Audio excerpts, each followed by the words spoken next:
friends, welcome back to Redgate Ranch Homestead.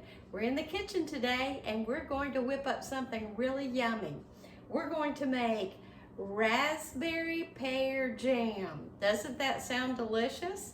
My plan is to use this recipe to make a jelly roll. So I'm going to make a chocolate jelly roll cake and then put the jam that we make today on that and roll it up. Raspberry and chocolate together. Oh, be still my heart. So stick around and I'll show you how we're going to do this. I thought I'd bring you back and just give you a few little updates on how I actually peel the pears and how I prepare them. If you will get salt water to soak your pears in, they won't turn brown. And you don't need lemon juice, just a little bit of salt. So if you use a 1/4 teaspoon per cup of water to soak your pears in, they won't turn brown. It works with apples too, so it's a pretty good little trick. So, but what I do is, once I peel the pear, I slice it down the middle, and then I take a 1/4 teaspoon measuring spoon. While I'm holding the pear upright, I just go in and scoop around and then pull it gently and the stem comes right out. Pretty cool, huh? So I'll do that again. And the stem was on the other side of the pear. So now I'm just slicing them into, I guess, 1/4 inch slices. You could put this in a food processor and kind of chunk them up like you would an onion or something like that. But see, they're just little small chunks. And then I put them in the water. And then I'll go on to the next one.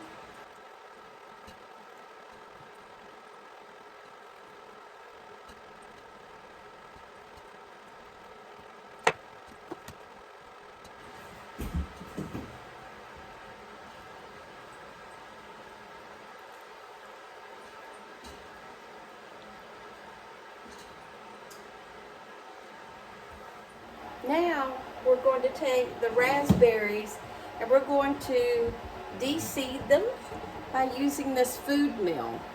I don't know if you've ever seen one of these, but you see how it has little holes in the bottom? And what you do is you put the fruit in this bowl, in this pan, and then you crank it around and it presses the fruit through the sieve, but it keeps the seeds in the pan. And you see there's a little wire that goes around to scrape the pulp. I don't know if the camera's showing that very well or not.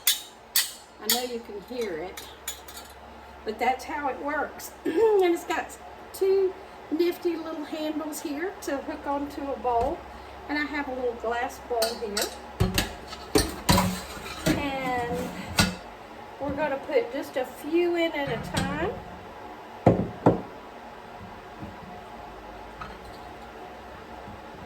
And then we'll spin it around.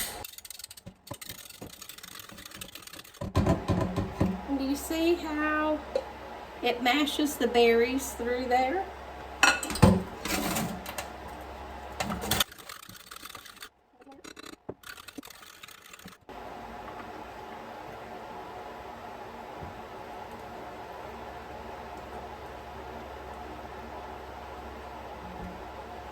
See all the seeds in there?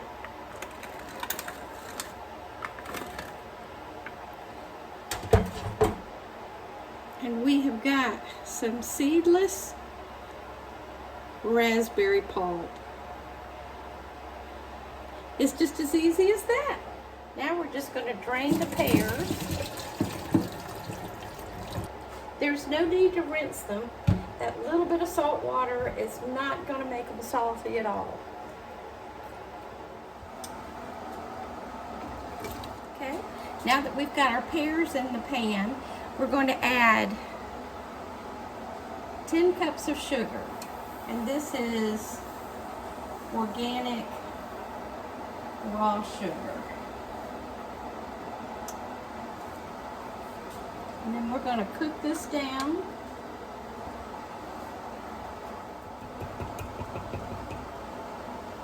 And in the meanwhile, we're going to take 3 spoons, 3 regular spoons, and we're going to put those in the freezer so that we can use these to test them for our gel. Next, we need a 1/2 cup of bottled lemon juice.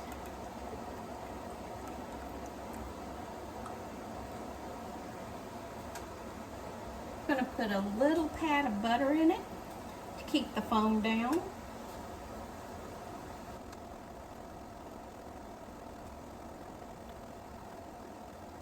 Okay, looks like we've got a rolling boil now, and we're going to cook that for 20 minutes.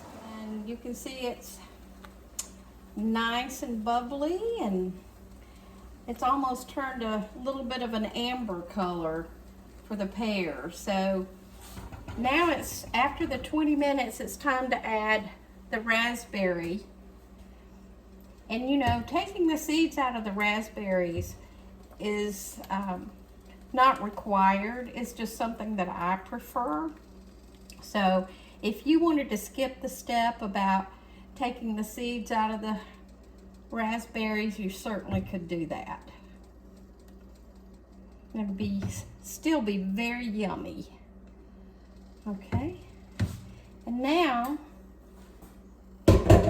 what we have to do is cook this until it comes up to the gel consistency that we like.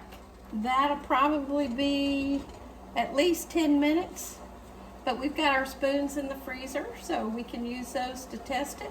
But I'll bring you back in about 10 minutes and we'll see where we're at. It's been 10 minutes,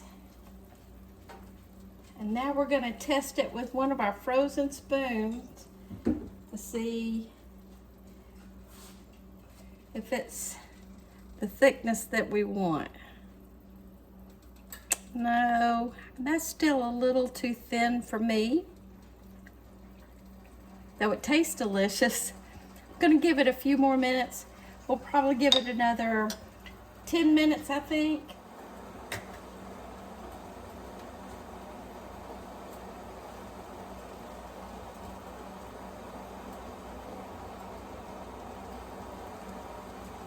Okay, that looks about right to me. Let's turn the heat off and jar this up. I've got my jars all sterilized and clean.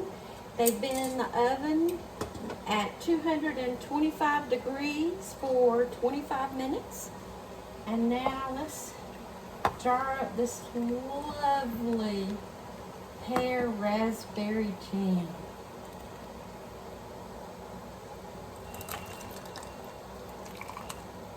And we're going to fill it up to about a 1/4 inch headspace.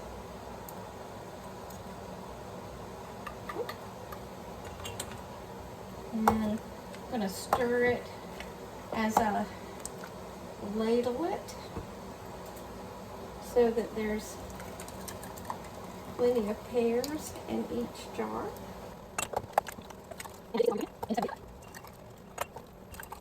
Now we're going to take some vinegar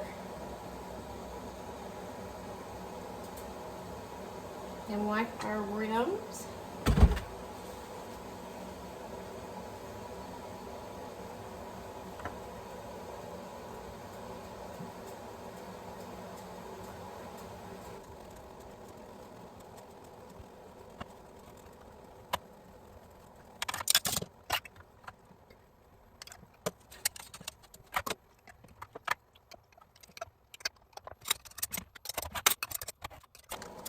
Okay, and now we'll get these ready and put them in our water bath for 10 minutes.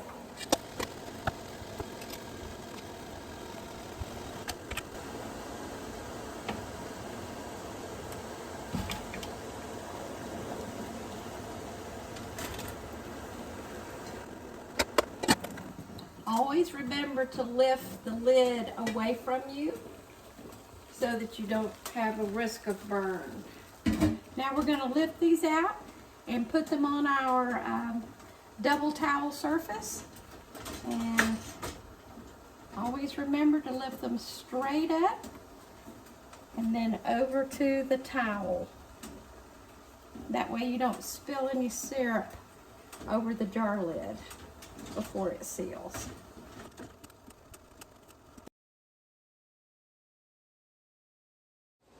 Okay, y'all. Well, we got 12 half pints and 1 extra pint out of this recipe. I cannot wait to see what it looks like in the morning after they cooled off. We're going to put them to bed with a nice little snug tea towel so that there won't be any drafts, and we'll wait for them to start sealing, and we will see you in the morning. Well, good morning, friends. It's the next morning, and I wanted to show you our raspberry pear jam. How beautiful is that? Let's check the seals to see if they all took. Yes, they're all perfect. So this jam is absolutely beautiful. Look at that. How pretty. Love in a jar. Well, I had to make some buttermilk biscuits this morning, and I wanted to try this out. The consistency is heavenly. Look at this. Oh, look at that. It's just all those pieces of pear in there. It's just luscious. Let's try it on a homemade buttermilk biscuit. Okay, I'm going in.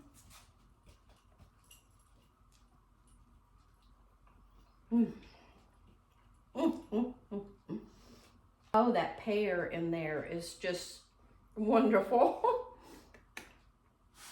I would say this is a great success. So I'm going to go enjoy the rest of my breakfast, and I hope you all have a wonderful day. Till next time, I'll be here at Redgate Ranch Homestead.